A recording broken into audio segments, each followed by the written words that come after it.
Hello, everybody. My name is Beckwith, Paul Beckwith, and of course, this is Newton, Sir Isaac Newton. And James Hansen has a new blog and a new article called Global Temperature in 2025, 2026, and 2027. So he talks about some of the predictions he made a couple of years ago about today's global temperature and about the temperature surpassing 1.5, 1.6, even 1.7. And he talks about what he thinks is going to happen over the next few years. Of course, you have to look at the ENSO patterns. We're in a La Nina situation right now.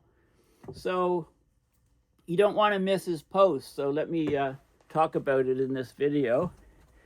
And I've got my Scottish cap on today. Last video I was Irish.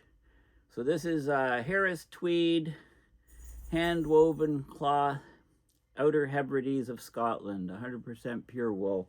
So one of my weaknesses is these caps. Of course, you know about my Sherlock Holmes cap. I need a James Bond cap. I don't know, what did James Bond, he wasn't a big hat person. Okay, so first of all, James Hansen, like I said, you don't want to miss stuff from him. This is James Hansen, Columbia, and I just went to images, and there's all these great images. I don't think this is him here, but you know, all these other mug shots. This is him a few years ago. This is him when he was, he testified to Congress many years ago. Here he is. This is him many years ago, I think 1988 or something, testifying to Congress about the dangers of climate change. You know, you'll want to watch that speech if you haven't seen it before. So he loves this sort of hat. I do have a James Hansen hat. It's also like a Gilligan hat, I guess I call it. Anyway, this is his blog at Columbia University, and these are his postings. Make sure you check them out if you haven't read them all. And this is the most recent one, which I'm discussing here.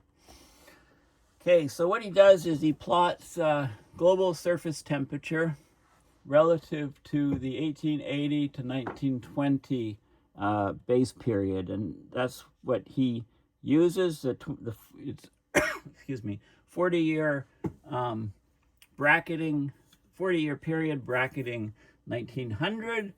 What's the temperature done? So that's the baseline here. Between here and here is the average of this is the 0 point here, the baseline. And he shows temperature rise over time. So the blue line is the 12-month running mean, surpassing the 1.5 degrees C Paris target. Then he's got a 132-month running mean, an 11-year running mean. Why it's not 10, I'm not sure, but anyway, that's the red line. And then the annual mean is the dots. Okay, and he's got a linear fit from 1970 to 2010, 0.18 degrees Celsius per decade. That's the green dashed line. And what it's been doing since 2010 to present is it's running much, much higher, 0.31 degrees Celsius per decade. That's the red line. So where are we going to be in a couple of years is the question. So global temperature in 2025, we declined 0.1 degrees Celsius from the peak. It was spurred to the peak by an El Nino, spurred the maximum in 2024. So 2025 is the second warmest year, even though we're in a La Nina. The 2023 to 2025 mean is plus 1.5 C relative to 1980 to 2020. So we basically hit that 1.5 degrees. The 12-month running mean temperature should decline in the next few months, reaching a minimum of about 1.4. So he thinks the 12-month, the blue line, is going to decline maybe to about 1.4 or so. And then later, you know, as we go forward into 2026, it'll rise. Dynamical models show development of an El Nino. The El Nino is projected to come back in, adding to the warming. So they project a global temperature record of 1.7 degrees Celsius in 2027, and that will further provide evidence that we're getting global warming acceleration. Okay, so global temperature of 1.47 degrees Celsius in 2025 relative to the 1880 to 1920 is the second highest in the period of instrumental data, about 0.1 degree cooler than the 2024 record high. Okay, so this he's connected mostly with the Goddard Institute for Space Science Analysis, the GISS analysis. There's about 5 different data sets. He often shows them in his blogs. The remainder of this month will be about 0.1 Celsius cooler than the same period in 2024. But this uncertainty in the exact December temperature, it has very little effect on the overall 2025 temperature. So he's pretty confident, when he comes out with this blog. 3-year temperature, 2023 to 2025, is plus 1.5 relative to 1880 to 1920. Okay, and they're going to show, he's planning on more blogs in early 2026 showing the global geographical and temporal temperature changes expected. So this is important because what happened, he goes back and he talks about previous predictions. Few people seldom do that. So 2 years ago, they projected global warming in the then ongoing El Nino would rise much more than in prior El Ninos, going up to at least 1.6 and then only falling to 1.4. Okay, so this was their prediction was 2 years ago. So he's copying a figure from the paper Global Warming Acceleration, Hope versus Hopium. And so he shows the projections from 2 years ago with the data, and it's basically spot on. Okay, so I expect that his predictions of what we're going to see in the next few years are also spot on. We'll reach that 1.7 Celsius in 2027. And some people say, well, we might even reach 2 degrees by 2030. If there's still a further acceleration, that's very possible. If the rate of rise is the same as what it's been in the last few years, we might be 1.9, 1.95. It might take till the early 2030s to reach that 2 degrees Celsius, but that's exactly where we're heading.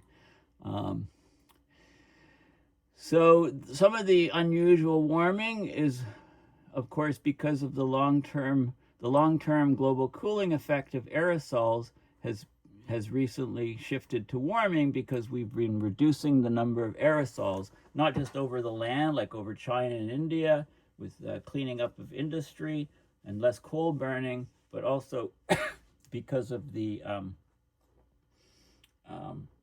we're getting less aerosols over the oceans because of the reduction of sulfur in shipping fuels. So this is, Hansen's talked about this, and I've had many videos about this in the past. So we expect a minimum 12-month running mean temperature of about 1.4 to be reached in the first half of 2026. And then we're going to rise into 2027, reaching this 1.7. So I'm pretty confident in his predictions, that he knows what he's talking about. And also it depends on the El Nino status. So the tropical Pacific Ocean is currently in its cool La Nina phase, and I'll show some data on that in a minute. Numerous models show it's going to shift into the El Nino phase in 2026.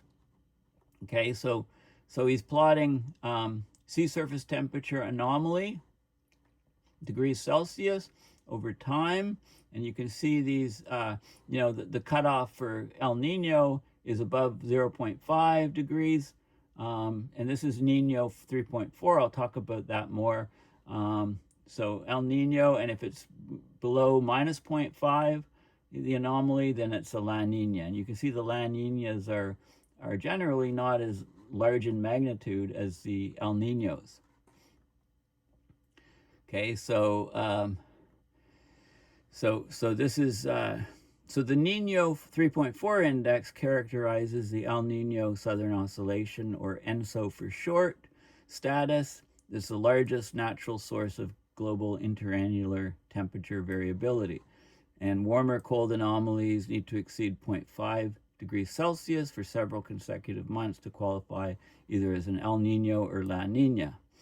Rapid global warming of the past century is sort of making the background go up. So each successive El Nino reaches record and higher temperatures because of the background rise.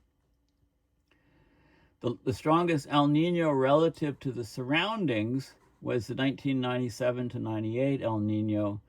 2015 to 16 and 2023 strengths of the El Nino are exaggerated by the effect of the global warming on the Nino 3.4 index. And also the apparent strength of recent La Ninas has been diminished. So NOAA has, ENSO projections. They have a report which just came out recently on the projections for how ENSO is going to change over the next year. So there was a December 15th ENSO alert from just about a week or so ago, concluding that La Nina is favored to continue for the next month or two, and then it's going to transition to ENSO neutral in January, March of 2026 with a 68% chance, 2/3 chance. This is, a short-term prediction, so it's more a statement of current conditions rather than a prediction. So numerous models and evidence point towards an El Nino starting in the second half of 2026, so that will continue. A lot of NOAA data, NCEP data, models, and so on. So then that will drive us to reach a record high temperature of 1.7. Okay, so these are some of the latest forecasts for the Nino 3.4. Here we are, we're below minus 0.5, so it's the La Nina condition, and then we're going to pass through neutral and go up. Well, this is anything above 0.5 here is an El Nino, the warming phase. So this is going to, we'll probably reach that, it's from the spaghetti diagram, we're going to reach it somewhere in the spring of 2026. We're going to go into an El Nino, and we're going to start setting record high temperatures, maybe not this year, not in 2026, but certainly in 2027. Okay, so the assumption of at least a moderate El Nino beginning in 2026 leads us to the projection of figure 5, which is down here. Okay, so this is the projected peak. This is 1.7 degrees Celsius. So this is what it's projected to reach. Record high global average temperatures, 1.7 degrees above pre-industrial. And we're only going upwards. Look at this curve sloping upwards. So we're definitely seeing acceleration. This is, again, the linear fit I discussed, 1970 to 2010, 0.18 degrees Celsius per decade. And then we have the 2010 to present, is this curve here. So we're trending, and if you look at this, what's happened in the last few years, it's even higher than this trend, 0.31. It's like 0.4 degrees Celsius per decade. So, if you follow these projections, we're going to blow past 2 very, very soon. I mean, if you follow this trend upwards here, if I fit an eyeball line up here, I get something like passing 2 degrees Celsius, by something like 2032, 2033, and then onwards and upwards. So crazy stuff. But 1.7 in 2027. This new record will occur only 4 years after the 2023 El Nino, right? So it's crazy. Now, why play this prediction game? The purpose is to test and advance understanding. And Hansen's he's been working on a book for years called Sophie's Planet. Sophie is one of his grandkids. I really hope this plays out. Expected completion in the spring of 2026. I've been waiting for a year for this book. It's going to be a must-buy, must-read, multiple blogs on my YouTube channel on this. He quotes Wally Broker, the late Wally Broker, famous climate scientist. The quality of Wally that I admire most was his courage to speculate. Progress in science depends on people who have the knowledge and courage to attempt an interpretation of available data, which are always incomplete and contain measurement flaws. This quality is the antithesis of scientific reticence. We hear about caution and scientific reticence, and I always take, I guess I'm like a Wally broker myself. Sometimes Wally's proposed interpretations are criticized as a house of cards, and indeed they often come tumbling down, but even in such cases, he stimulated research and, conversation. Other scientists criticized his proposal, flaws were exposed, improvements were made. This is how scientific progress is made rapidly. There's always outlier scientists who say something, stick their neck out, say stuff, are often wrong, but they stimulate a lot of discussion. The great scientist Richard Feynman, and I love his books, the Feynman Lectures. I've read them multiple times. If you want to learn about physics in a nutshell, you can read the 3 volumes of Richard Feynman's books. They're just awesome, very relevant even today. Anyway, Richard Feynman, he famously ridiculed scientific reticence. Okay, and I think that's mentioned more also, when he says we will discuss in due course, I think that's in his book. So here we have it. And he also appeals for financial support in these times of divisive politics. We need more than ever to clarify the roles of humans in climate change. And there's an article, a miracle will occur is not sensible climate policy. So they've completed, he talks about the main papers he and his colleagues have completed in the last 3 years, like global warming in the pipeline, very classic paper. Global warming has accelerated, and also, so he's with CSAS, Columbia University, and there's links and so on. So, you really don't want to miss stuff from Hansen. And I'll just show a couple other things. This is Climate Reanalyzer, just to remind you. Excellent site. And if you click on today's weather maps, which I've done here, and then you just click on this image, you can see we're on sea surface temperature anomaly highlighted around the planet. And you can see in the Pacific, the cold temperature anomalies. This is indicative of the La Nina that is ongoing right now. And this is I can update this to today's data, okay? And you can go and hover and, over all these different things, look at whatever you want. Great website, but this is the ongoing La Nina. And then we have, there's the National Weather Service, Climate Prediction Center, monthly atmospheric and SST indexes, and you can get all kinds of different data or graphics from different things, like QBO, sea level pressure, right? All of these different data images. And and then this is the report that the U.S., the NOAA, the National Oceanic and Atmospheric Administration, prepared, part of the Climate Prediction Center data from December 15th, ENSO, recent evolution, current status, and predictions. Okay, so they talk about this in great detail. So the La Nina is present right now. Sea surface temperatures, equatorial sea surface temperatures below average across the central and east central Pacific Ocean, consistent with the La Nina. That'll continue for the next month or two and then transition to ENSO neutral in January to March with an 68% chance. And these statements come out once a month, the second Thursday of each month, so every month. So, and then it gives these things called Hofmöller diagrams. So this is showing, from beginning of this year to the end of this year to December, and what it shows is longitude here. This is in the equatorial Pacific, and you can see the temperature anomalies are low, meaning in much of this region, indicating a La Nina state. And then you have these Nino different regions. So you define these regions at the equator.